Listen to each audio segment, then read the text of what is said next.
Good morning, everybody. Good morning, guys and gals. We're going to do a little small talk as usual as people start to sign up. Josh, you could be the leader of this group, huh? All right. Let me on. Again, feels like it's my podcast. Feel like Joe Rogan this morning. How you guys doing? Glad you're joining us again. We got a great, what do we call this? A show? This is now not a webinar. I don't know what we're going to call it. We need a name, Bill. But we have a great guest on today, and can't wait to get started here. We're just going to let a few more jump on. Looks like people are jumping on like crazy. Please do share where you... Yeah, hopefully everybody's okay. I know in the South we had quite a few storms last night.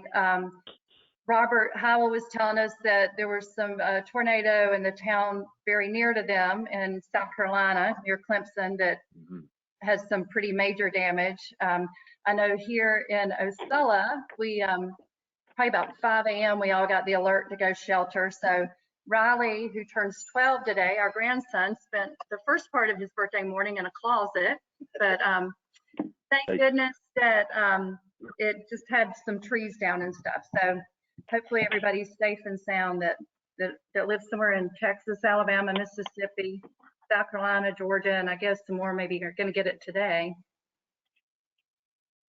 Oh, well, it's just snowy out here in Denver. We're not worrying about tornadoes, but man, I wish it would get warm again. Yeah, exactly. Yeah, it will. Be careful what you wish for. High desert of Denver, man.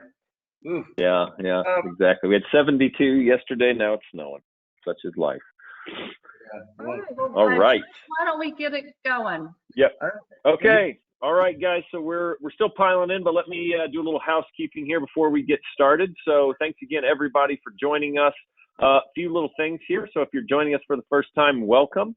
Glad to have you here. We do this every week. It's called the Intrepid Spirits Huddle. Just a bit of a positive message, very quick for you to start your week.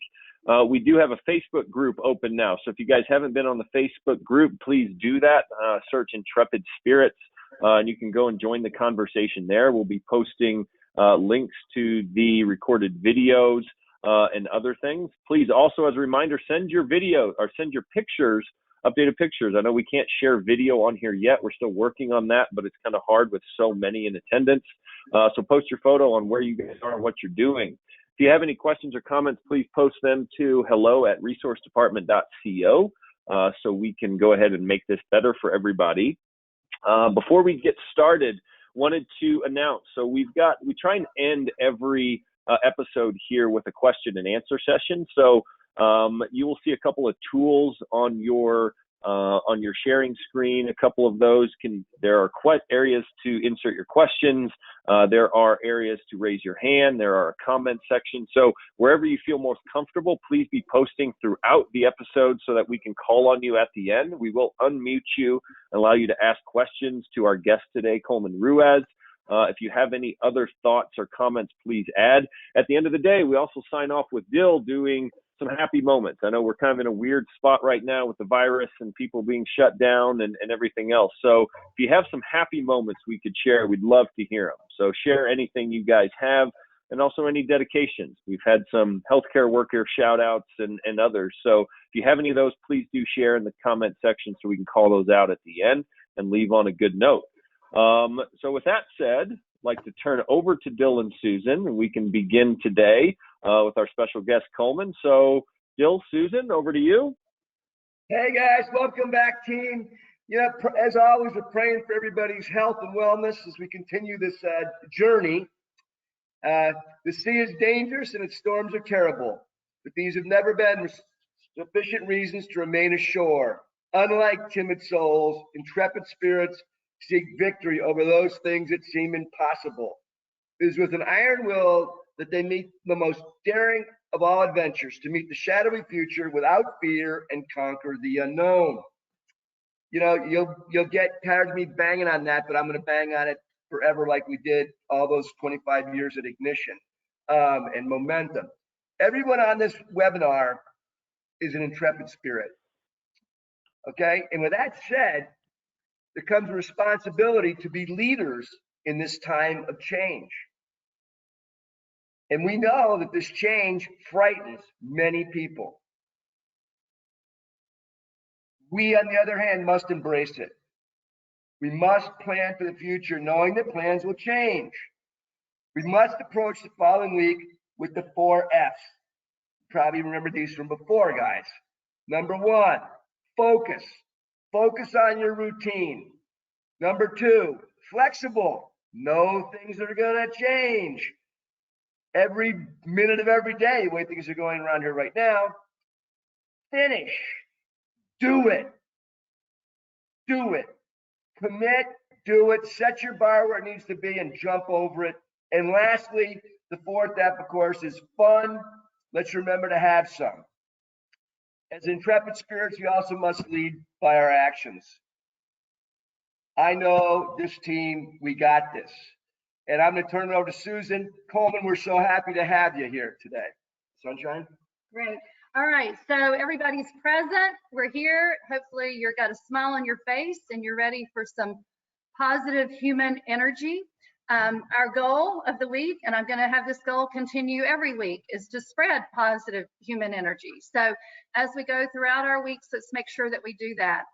Our secondary goal is one thing that I've been listening to, as a lot of you probably have, is the concerns about a lot of people's mental health as they go through this or after this.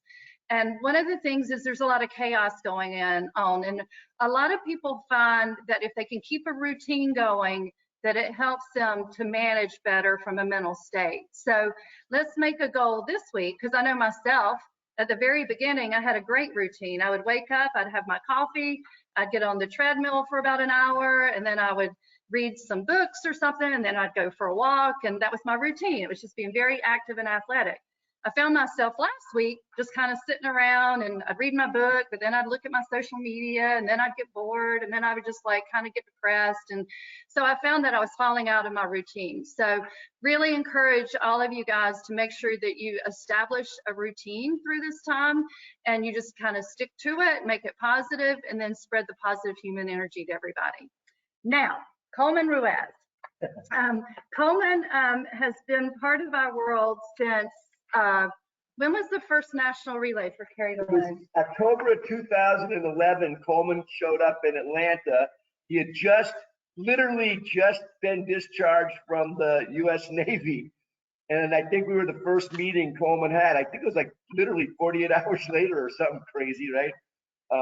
So since 2011. So Coleman has been just a wonderful addition to our life and his family, and having his boys come and spend time with us in Lake Placid and at the farm. And he's a pretty, I'm going to embarrass him, but he's a pretty special guy, pretty smart, and has just shared a lot of wisdom with Dill and I and encouragement. He was a U.S. Naval Academy graduate, a former Navy SEAL Warfare Officer, Lieutenant Commander. His wife was also an Academy graduate. And I have to say, when I first met him, it was in Dallas, and Dill had traveled the month of May in a Cruise America RV, just the two of them. And I think maybe at times there was 1 or 2 other people with them. But Coleman had this rule that, you couldn't turn on the air conditioning because you had to stay acclimated. So Bridget, his wife, and I definitely did not visit them on that Cruise America the whole month of May, but got to meet her in the hotel in Dallas for the Carry the Load big event on Memorial Day. And she most impressed me, Coleman. I think I've told her this, but at the time, their youngest son was, Oliver was maybe a couple years old. He wasn't that old. 2012, he was 3. 3. And so he's running around with all this energy in the hotel, and he was like, and I forgot what he wanted to do, but it was clearly something he should not do. And so he was like, Mommy, I want to go do Z. And Bridget just so amazed me. So for you moms out there, and I know Adam and Jamie, if you're on, you got that 8-week-old and the 4-year-old. She said, oh, you know what? Let's do A, B, or C. And he says, great, we'll go do B. So way I knew that this was a special couple, and their background and the training in the military has really shed a lot, and the leadership that Coleman has shown and learned and now can share with those of us, I think is really important. So Coleman, I'm going to let you turn it over from there, and it's all yours. Awesome. Thanks for having me, guys, and love to be with the Driscolls, and certainly appreciate being on the line today. I'll use about 10 minutes, as I say here, to suck the oxygen out of the room and share some thoughts with everybody, given the unique circumstances, particularly that we're in with, what we're calling lockdown or quarantine or whatever we're calling it. Obviously, I spent, as Susan said, 13 years in special operations, deployed overseas to some pretty austere and nasty locations. And I've been out for almost 9 years now. So it was interesting, maybe 2 weeks ago or so, when every state more or less in the country said, look, this is going to be the quarantine situation. And in the business portion of my life, I feel like I have like 6 pieces of my life, but in the business side of my life, I've done a couple of turnarounds as president or CEO. And I was chatting with a friend of mine up in near Philly. And we were actually chatting about the business stuff because I was reflecting to him, his name is Ryan. I was reflecting to Ryan that suddenly, medium-sized to small businesses, big ones too, but they have a different capital structure, of course. Medium-sized businesses have suddenly found themselves in a turnaround situation. So this conversation was really like financially based and how to lead the business, through these austere times, blah, blah, blah. And Ryan's chatting about his employees. And I said, Ryan, what's unique about the people around you, might want to be mindful of, is that the situation we're in now is actually exactly what a deployment is like. And he said, oh, wow, just like tell me more. And I said, well, think about it like this. So you have your training area at home, Virginia Beach. If you're in the Army, you're somewhere else. I lived in Virginia Beach. And you leave to go on deployment. And when you arrive in, country A, B, or C, you're on this small forward operating base. Your house is now your forward operating base. You're with your families right now, but obviously when you deploy, you're away from your loved ones. And right now, many of us are away from not our core loved ones, but extended family. You have this restricted maneuver. You can move around the country that you're in. You just can't move around as freely as you do at home, which is kind of the situation we have now. And you have this external enemy outside the wire that you only get up close and personal with that enemy when you intentionally go to it or it comes to you, which is kind of the situation we're in with the coronavirus pandemic. Now, it requires a little bit of a change in a mindset, of course, not surprisingly. Susan actually hit, one of the points, which is what's bizarre about being overseas or being quarantined or being in lockdown or, on this at-home deployment that we're all on, is that you find yourself in obviously some unique circumstances. One of which is you have this paradox between, thrusts of energy and activity, if you're still doing some remote work, and suddenly you feel like, why am I busier now than when I was moving around, normally? But then you have these periods of incredible boredom, and it really throws off your, what I consider my personal operating rhythm or my personal battle rhythm. And if you have kids piled on top of you and you're now homeschooling and you never did before, that's obviously disruptive to your family battle rhythm. And of course, our work rhythms are really weird now. And so you kind of have to like rebuild, just like you do on deployment. You have to kind of rebuild this normal or abnormal operating rhythm that you have during the day. The other thing that you have to come to grips with that I can't, I'm not around everybody. I don't see how everybody's reacting. For me personally, the quarantine, the lockdown has been really nice, actually. It's forced me to slow down. I'm typically moving too fast, like many of us do. But for those who have been really disrupted, and Susan mentioned like the mental health, or you just feel like you're out of sorts and you're struggling to get back into sorts, one thing you might, come face to face with is there's a great book called Deep Survival by Lawrence Gonzalez. The subtitle is Who Lives, Who Dies, and Why. And it's a study about disasters, mountaineering disasters, shipwreck disasters, and these types of things. And the number one rule of survivors, he calls it perceive, believe, and then take action. What he really means is like the situation you're in, you're actually in. Like there's no more how it used to be. There's no more how I wish it would be. There's no more how I want it to be. The most powerful thing you can do, whether you deploy to Afghanistan and you're on a forward operating base 100 kilometers west of Kandahar, or you're on lockdown with 5 kids below the age of 6. Like, this is the situation we're in, and it ain't changing anytime soon. And that's a really powerful thing to accept, obviously, where we are. I want to read you a couple of quotes and talk to you about a story about Vice Admiral James B. Stockdale, who people might recognize, people might not recognize. He's passed away now, graduated of the U.S. Naval Academy in the, I want to say, late 40s or early 50s. He ended up as a carrier wing or a squadron commander in Vietnam in the late 60s. And on his 100th combat mission, Vice Admiral Stockdale was shot down, and he spent 8 years as the senior officer in the Hanoi Hilton. He spent 4 of those 8 years in solitary confinement, and he spent 2 of the 4 in leg irons. And Admiral Stockdale wrote a book called Thoughts of a Philosophical Fighter Pilot, which is essentially a collection of his speeches and essays from 1986 until 1991. Before he went to Vietnam, he had gotten a master's degree in international studies and a master's degree in philosophy. And when he ejected out of his aircraft, the words that he told himself were, "I'm leaving the world of technology and I'm entering the world of Epictetus." His master's degree in philosophy at Stanford was in Stoicism before it was popular. And there's a Stockdale Center for Ethical Leadership still here at the U.S. Naval Academy. Well, anyway, fast forward to when Admiral Stockdale was home. It was in 2001. He was back at Stanford co-teaching, and Jim Collins, the author of the famous books Good to Great and Built to Last, was interviewing Admiral Stockdale. And he asked him, "Admiral Stockdale, how did you have the courage to survive?" And Stockdale said, quote, "I never lost faith in the end of the story. I never doubted not only that I would get out, but I would also prevail in the end and turn the experience into the defining event of my life, which in retrospect, I would not trade." Jim Collins didn't say anything for a few minutes, and they continued to walk down the hallway or wherever they were. And then Jim Collins followed up and asked Admiral Stockdale, "Who didn't make it out?" And Stockdale said, "Oh, that's easy, the optimists." And Jim Collins said, "The optimists? I don't understand. Now I'm completely confused." And Stockdale says, "The optimists?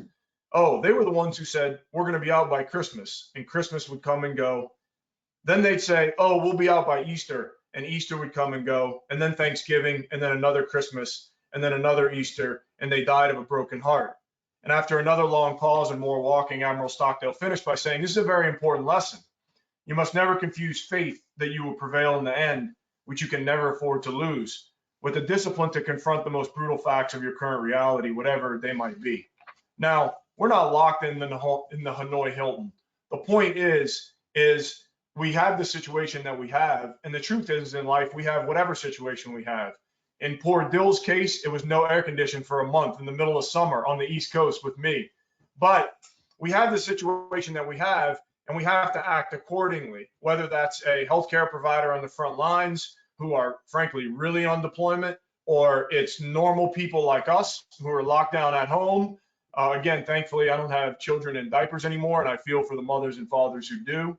But the situation we have is the one we have. And the most powerful thing we can do is figure out what we can do on our forward operating base. We can use what author Robert Greene, who wrote the 48 Laws of Power in the book called Mastery, what he calls alive time versus dead time.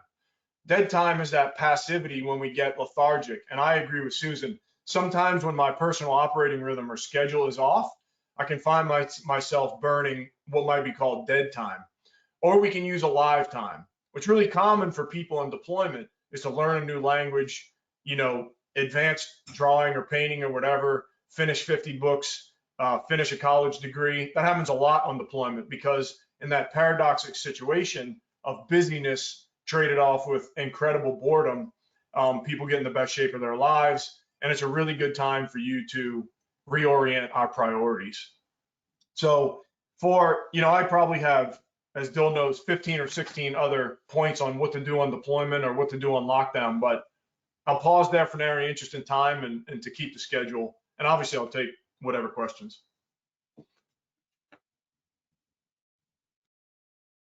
All right. Josh, do you have any Well, questions out there? yeah. All right. We're getting some questions in now. So Coleman, thank you. I had a question. Looks like the same is coming in from RY. Interested to hear, I know you're an avid reader and it sounds like a lot of people online are. Can you tell us what you've any suggestions we might get into on books that could help with motivation, positivity, even though optimism is not going to keep us alive, but anything you might suggest here while we're all stuck in the house? Yeah, I mean, so the first, shameless plug here, Josh, is my reading lists are long, right? I keep some of it on my website, colemanruiz.com, just tab on the reading list thing. And when it comes to books, I'm always like interested in, what people really, really like in terms of genre. And nothing comes to mind for me. I'm looking at my bookshelves, actually, they're in front of me instead of behind me, that strikes me as particularly optimistic. But let me just go back to a couple that are probably, relevant to now. Read Deep Survival, Who Lives, Who Dies, and Why by Lawrence Gonzalez, I already mentioned, is a really good book. If you like this kind of thing, a series of stories, there's a book called Daily Rituals by Mason Curry that is about lots of people, from Ben Franklin to Carl Jung to all sorts of interesting folks, about how to keep like consistent daily rituals. That's a great book. I am a huge fan, and this will give you some motivation, certainly some optimistic motivation. I'm a huge fan of the James Kerr book called Legacy. It's about the New Zealand All Blacks rugby team. I would definitely read that if you want something that is teamwork based, leadership based, exciting and fun to read. That's a great book. If you're a war story type, pardon me for looking over here on my shelves. If you're a war story type, I mean, the classic all-time great novel, All Quiet on the Western Front, is actually a quick read about World War I. If you haven't read it and you're mildly interested in that kind of thing, buy All Quiet on the Western Front and read that tonight. Awesome. Good ones. I've read the survival book you mentioned years ago. I think it's a great one, especially really? for now. Yeah. Oh, yeah. That's right. Yeah. Got it on my shelf. Yep. All right. Going out to the audience. So I don't see any more comments. Can we have some hands raised here? I know we may have some thoughts from Brendan Harris. Susan, is that correct? Or can we unmute Brendan here for a quick Brendan, chat? Hey, Josh. Do you have me on now? Josh, just give me a thumbs up. We can hear you. We got you. We got you. Hey. Initiative, and you've got the map of the torch relay up over your head. For those of you who don't know, I worked with Bill and Susan on the Olympic torch relay 24 years ago. Oh, yeah. Fantastic. Let me just hit on your webcam. There you go. Okay. Yeah, Listen, perfect. Bill and Susan asked me to say a few words. And you know what, Coleman? You stole my thunder. I'm calling you from Lucca, which is a small town in Tuscany, Italy, about halfway between Florence and Pisa, which is the town that has that stupid tower, the one that's on a, the one that's on a slope. I've been there, Brendan. Some of you may know that Italy was the first Western country to get hit by this thing, and it got hit really hard. We are actually now in week 6 of our total lockdown, and it's getting tough. And the lockdown here is complete, total, absolute quarantine. You are not allowed out of your house other than to go shopping once a week to the local supermarket. That's it. And it's policed, believe me, with an energy and enthusiasm that Mussolini would be very proud of if we're back to. But, people are struggling with the confinement. They're struggling with the loneliness. Many people are at home on their own. And they're struggling with the worry. What's going to be left of the economy when this whole thing reopens? And I think it's really challenging everybody's reserves of courage, of stamina, and of self-control.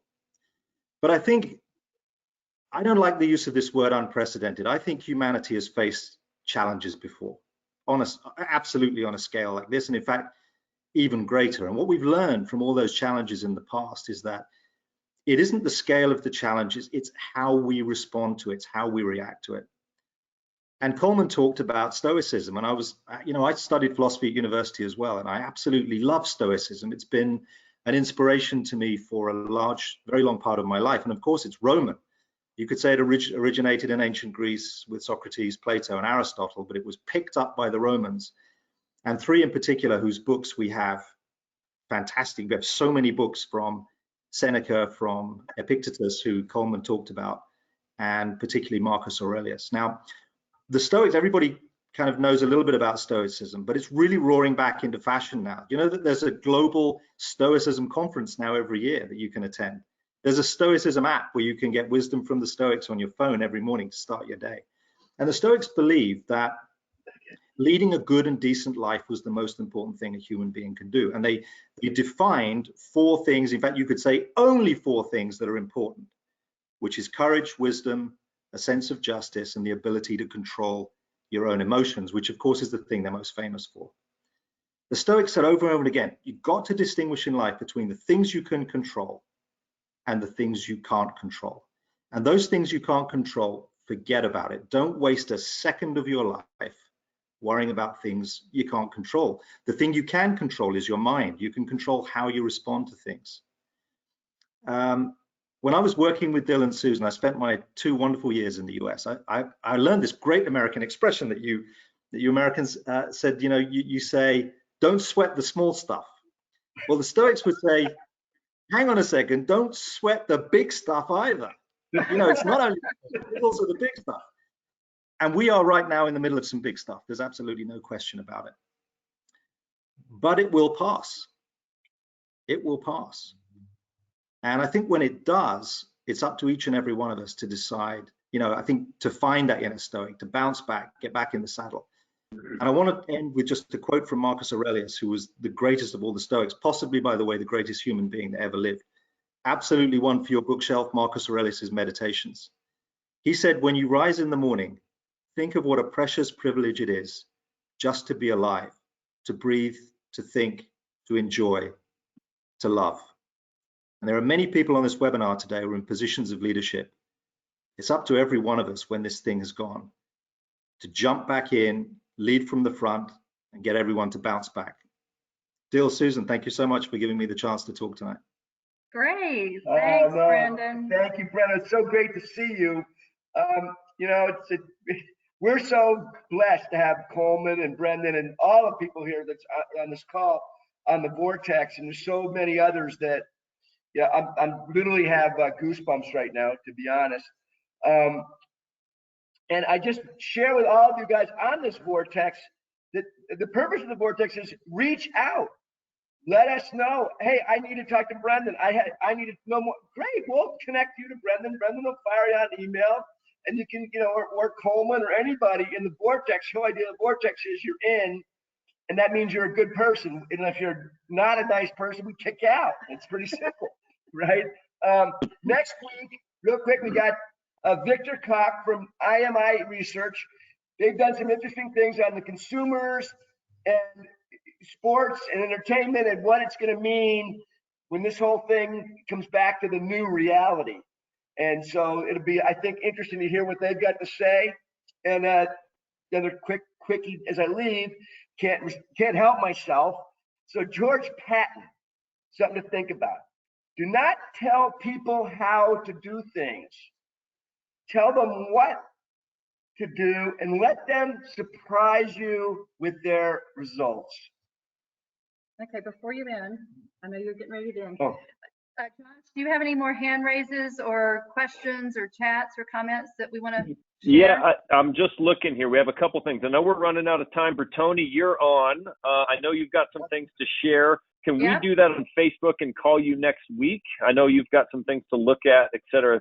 Bertoni and I talked this week. She's doing a great new project revolving around the COVID-19 response. We'd love to share that in more detail next week. I know we're running out of time now. And maybe on Facebook, Bertoni, if that's okay. And we had Jennifer Jordan here, who maybe wanted to help end on a happy note here. If we've got something. Jennifer, we couldn't get her last week. Can we get her today? I hope so. Jennifer, can you hear us? Oh, come on, Jennifer. We're gonna have to pre-test her. Yeah, we do. Something wrong with our lines, I guess, getting crossed. Okay, well, Jennifer, if you can, just send it to us in comments. I know there's a lot of happy thoughts out there. Josh, let's get her somehow. Let's pre-test her for next week because I want to make sure we hear from Jennifer. You're right. That's the second week in a row. Sorry, Jennifer. Yeah. That's our fault. Please do share on the Facebook page and encourage everybody else. If you do have dedications, if you have thoughts, comments, if you enjoyed the speakers today, thank you, Brendan and Coleman, so much. I personally got a lot out of that. Thank you, guys. Please share on Facebook and join us again next week, as Dill said. And Dill, I guess as every week, we'll pass it back to you for final thoughts and the hip. I think that a couple things. What makes me happy today, and I'm sure a lot of people are thinking the same thing, of having Coleman Ruiz and Brendan Harris join us with some amazing, amazing advice. And it brings tears to my eyes to think about it. We've known Brendan for about 25 years and Coleman for about 10. And both of them have a totally different backgrounds, but it's funny, they probably read the same guys, which is pretty cool. And the dedication for today, I think, has to go out again and just sticks with all of our first responders. And, the work that they're doing. We have, 3 of our nieces are all working in the hospitals around here. And one of them's kind of pretty scared that she might have got exposed, and now she's bringing to the farm, and, all that goes on with that. And it's just, we got to be so thankful for them. And other than that, stay low.